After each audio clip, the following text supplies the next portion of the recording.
the more likely are parents to deny the importance of talking to children? Is it important to cuddle a child? Is there an experience in the world more rewarding than cuddling a child? About 20% of parents deny that it's important to cuddle a child, and that follows the social gradient. Talking, cuddling, singing, playing, various activities, parenting gets worse the lower down the hierarchy, and that accounts for about half of the social gradient in socio-emotional difficulties. School attendance. Globally, about 58 million children, roughly between the ages of 6 and 11, are out of school. Around 43% of those out of school, or 15 million girls and 10 million boys, will probably never attend, and their lives will be blighted as a result. This is an eminently soluble problem globally. The money is around. We have the means. We have the knowledge. Are we going to do it?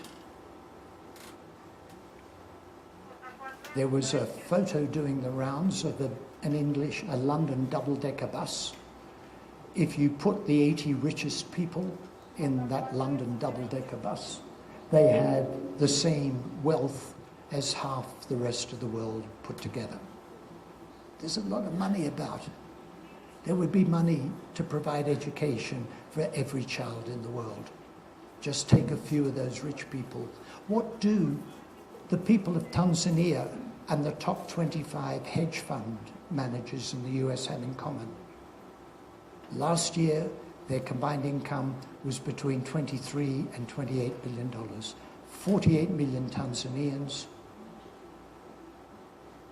7 million Paraguayans, 2 million Latvians, do I have that the wrong way around, and 25 hedge fund managers all have the same combined income.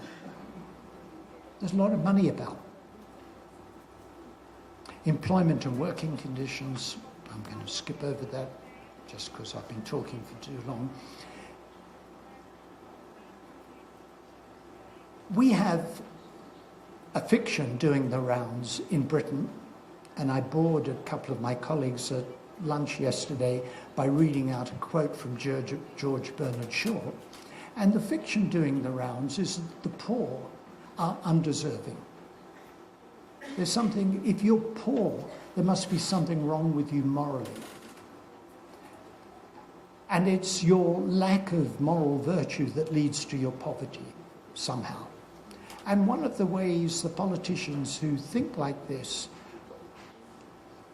put it together is, well, because they're unemployed. The poor are unemployed, which is why they're poor, and if only they were decent people, they'd get a job, then they wouldn't be poor anymore.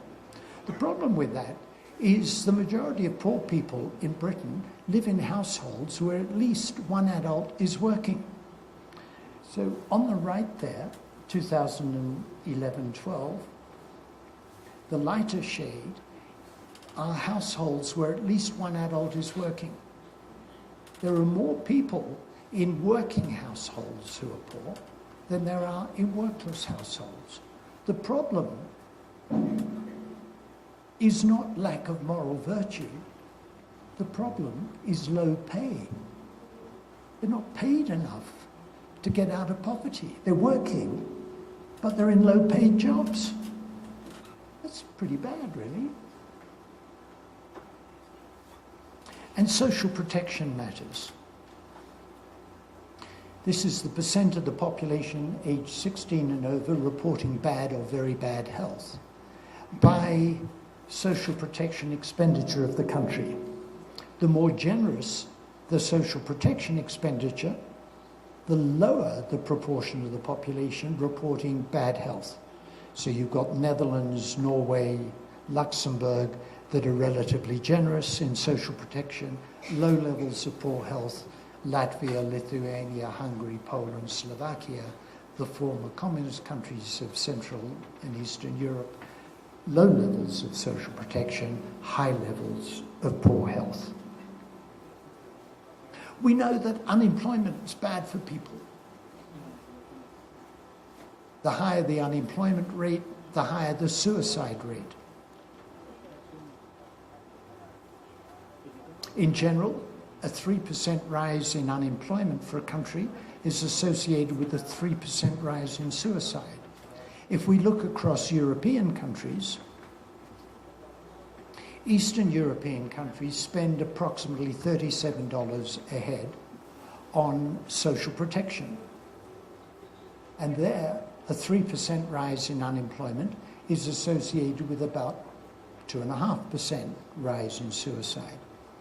Western European countries, we spend about $150 a head on social protection. A 3% rise in unemployment is associated with a less than 1% rise in suicide. So unemployment is bad for people's mental health.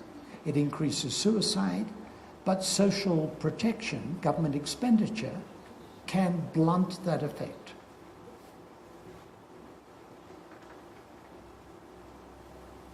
You notice I've skipped over a couple of things. I could go on. We've got ample data from across Europe, from Britain, and now from many other countries. And the data are vital. The evidence is of utmost importance. We can do a lot of good things if we've got good data, and we can do a lot of bad things if we haven't. Good intentions are not enough. But the evidence is also not enough. I would say that we have to have a commitment to social justice. My original invitation to come here was that you were considering how to plan for a post-conflict Colombia.